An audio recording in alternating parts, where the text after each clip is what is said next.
Hello, welcome back to my YouTube channel law with Aditi.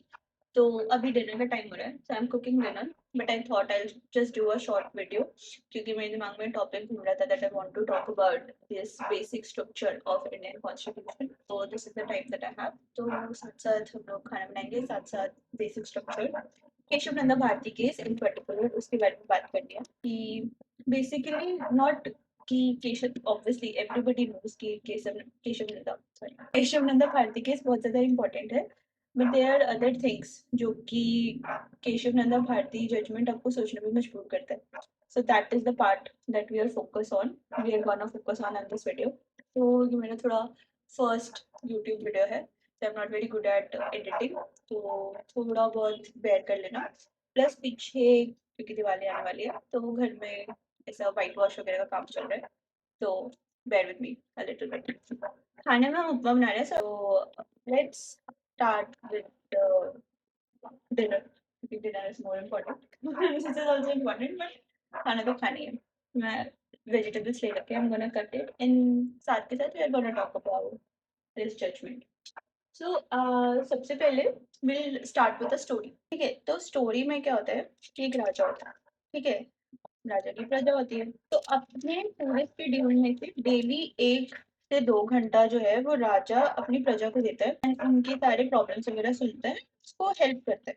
Basically राजा को लगने लग गया कि बहुत ही बेसिक चीजों के लिए राजा को अपना टाइम देना पड़ रहा है, क्योंकि लोग उसके पास आ रहे हैं कि मेरी बकरी चोरी हो गई, या फिर क्या कहते हैं, मेरे खेतों में किसी ने क्या कहते मेरी खाद का नुकसान कर दिया। पर राजा को रिपीटेटिव ऑर्डर्स देने पड़ रहे हैं, बार बार बार बार बार बार। ऑब्वियसली फैक्ट्स एंड उसके हिसाब से, केस के हिसाब से कॉम्पेंसेशन वगैरह और सिवियरिटी ऑफ द पनिशमेंट जो कि राजा अवॉर्ड कर रहा है वो डिफर कर रहा है, बट स्टिल बेसिक नेचर सब चीज का सेम ही है। वॉश में वेजिटेबल्स नाउ, ठीक है। तो अब राजा को लगने लग गया कि यार ये तो बहुत ज्यादा टाइम वेस्ट हो रहा है, और प्रजा को लगने लग गया बिकॉज मेरे साथ इनजस्टिस हुआ है कि प्रजा को लग रहा है कि उसको तो राजा ने इतना ज्यादा कॉम्पेंसेशन दिया, मुझे इतना ज्यादा नहीं दिया। तो प्रजा के मन में भी ना राजा को लेके एक थोड़ा सा खटास आने लग गया कि नहीं, क्योंकि आप कितने भी अच्छे इंटेंट के साथ कितना भी अच्छा करने की कोशिश करो, बट थोड़ा बहुत कहीं ना कुछ इंसान के मन में थोड़ी सी खटास रह ही जाती है कि मे बी मुझे ज्यादा कॉम्पेंसेशन मिल सकता था या मेरे साथ इंसाफ नहीं हुआ है। प्लस क्योंकि अब मैं राजा से ही ऑर्डर लेके आया हूँ, तो उसके बाद मैं किसके पास जाऊँ, क्योंकि राजा इज द सुप्रीम अथॉरिटी, तो उसके अलावा तो मेरे पास और कोई ऑप्शन भी नहीं है। तो उसकी वजह से ना प्रजा में भी chaos पैदा होने लग गया, और ये चीज राजा को पता चल गई। तो अब राजा ने सोचा कि क्या किया जाए, ये तो बहुत ही दिक्कत वाली बात है। तो फिर राजा ने सोचा और अपने बाकी के को काउंसलर से भी डिस्कस किया, जैसे कि पहले के टाइम पे ऐसे मंडल मंडल होती थी। उन्होंने बोला कि क्यों ना राजा को ही पिक्चर से निकाल दिया जाए, हम एक ऐसा रूल बुक बना देते हैं जिसके हिसाब से सब कुछ चलेगा, राजा भी उसके हिसाब से ही चलेगा, एंड राजा भी उस रूल बुक से ऊपर नहीं है। तो वो जो सारा chaos जो कि क्या कहते हैं लोगों में पड़ रहा है, और एक सेंस ऑफ इनजस्टिस जिसको कहते हैं, जो कि लोगों को लग रहा है कि राजा नहीं कर पा रहा, तो वो सारा का सारा खत्म हो जाएगा, क्योंकि राजा तो इक्वेशन से हट ही गया। एंड सारा का सारा, एंड जो लोग हैं वो कहेंगे कि यही चीज बुक में लिखी है और उसी के हिसाब से आपको मतलब, प्लस लोगों में अवेयरनेस आएगी कि उनको पता रहेगा कि हमें ये काम नहीं करना है, क्योंकि अगर हम ऐसे ऐसे करेंगे तो हमारे साथ ऐसे ऐसे पनिशमेंट मिल सकती है। तो इस तरीके से हमारे पास रूल्स बनाने शुरू हुए, ठीक है।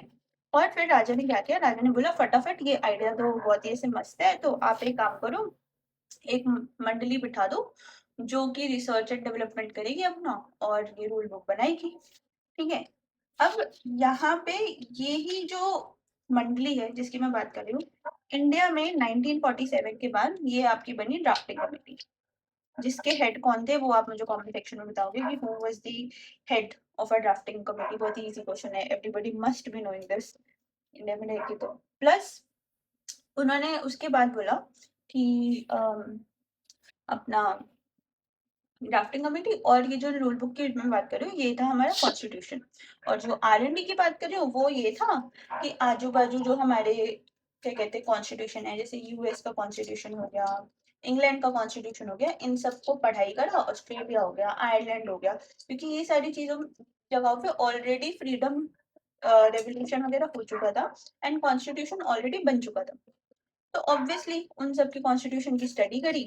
थोड़ा बहुत हमारे पास गवर्नमेंट ऑफ इंडिया एक्ट 1935 था ही, जो कि अंग्रेजों ने बना रखा था अपने टाइम पे इंडियंस को क्या कहते हैं उनके ऊपर रूल करने के लिए एंड एवरीथिंग। तो थोड़ा बहुत वहां से कस्टम्स उठाए, थोड़ा बहुत दूसरे कॉन्स्टिट्यूशन से उठाया और उसके बाद अपना थोड़ा बहुत दिमाग और क्रिएटिविटी यूज करा और उन्होंने बना दिया कॉन्स्टिट्यूशन।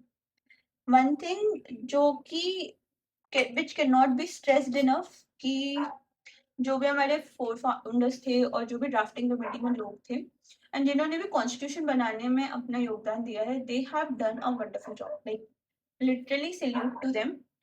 क्योंकि जैसे कि आपको पता होगा कि हमारे नेबरिंग कंट्रीज में कई सारे देश ऐसे हैं जहाँ की कॉन्स्टिट्यूशन बनते रहते हैं और क्रैश होते रहते हैं, but our constitution has stood the test of time. ज्यादा से ज्यादा थोड़ी बहुत अमेंडमेंट्स हुई हैं उसमें, but it has stood the test of time and लोगों ने एक्चुअली बहुत ज्यादा मेहनत करा है। लोग सही कहते हैं कि पुराने जमाने में लोग एक्चुअली बहुत ही दिल लगन हार्ड वर्किंग के साथ काम करते थे एंड वो चीज आपको हमारे कॉन्स्टिट्यूशन में दिखती है।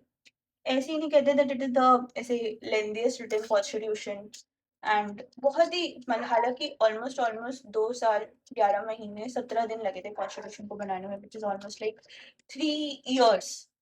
बट कॉन्स्टिट्यूशन पे काम तो बहुत अच्छा हुआ, बट ऑब्वियसली हर चीज के लूप होल्स होते हैं and we know that everybody is in India specifically is very good at finding the loopholes and जुगाड़ में तो इंडियन सबसे आगे हैं ही। तो कई सारी चीजें हैं जो कि कॉन्स्टिट्यूशन में जिसका लूप होल्स का फायदा उठाया जा रहा है, तो उसकी वजह से कॉन्स्टिट्यूशन में अमेंडमेंट होने लग गया। तो अब कॉन्स्टिट्यूशन में अमेंडमेंट हो रहा है तो पॉलिसी में कुछ और बना के गए थे, मतलब कॉन्स्टिट्यूशन में रेगुलर अमेंडमेंट्स हो रहे हैं तो उसकी वजह से कॉन्स्टिट्यूशन ही चेंज हो रहा है। तो क्या वो फेयर है? ये क्वेश्चन है मेरा आपसे। आप लाइक खुद सोचो कि इज इट फेयर कि कॉन्स्टिट्यूशन को चेंज, क्योंकि फोर फादर्स का एक विजन था when they were making the constitution कि उन्होंने एक इंडिया ड्रीम किया था कि इन कमिंग 25-50 ईयर्स हम चाहते हैं कि इंडिया में इस तरीके का डेवलपमेंट हो, इंडिया में इस तरीके की चीजें हो। बट अगर हम वो और उन्होंने हमें कॉन्स्टिट्यूशन दे दिया, कॉन्स्टिट्यूशन के प्रेम्बल में हमने बोला है we the people of India give ourselves this constitution, कि हम अपने आप को ये कॉन्स्टिट्यूशन दे रहे हैं। जैसे कि वो राजा की स्टोरी में हुआ था कि एवरीबडी जो कि उसके प्रजा में होंगे वो अग्री करेंगे कि अब से हम इस रूल बुक के हिसाब से ही चलेंगे। So it will take the load of the raja और रूल बुक के हिसाब से सब फॉलो करेंगे, तो लोगों में एक सेंस ऑफ सेटिस्फैक्शन आएगा कि हाँ जो कि लिखा है उसके हिसाब से ही हो रहा है, तो मेरे साथ बिल्कुल जस्टिस हुआ है, मेरे साथ किसी भी तरीके का कोई भी अन्याय नहीं हुआ है, विच इज वेरी इंपॉर्टेंट कि इंडियंस को या फिर किसी भी देश के किसी भी सिटीजन को अगर खुश रखना है तो ऑब्वियसली उनको लगना चाहिए ना कि उनका देश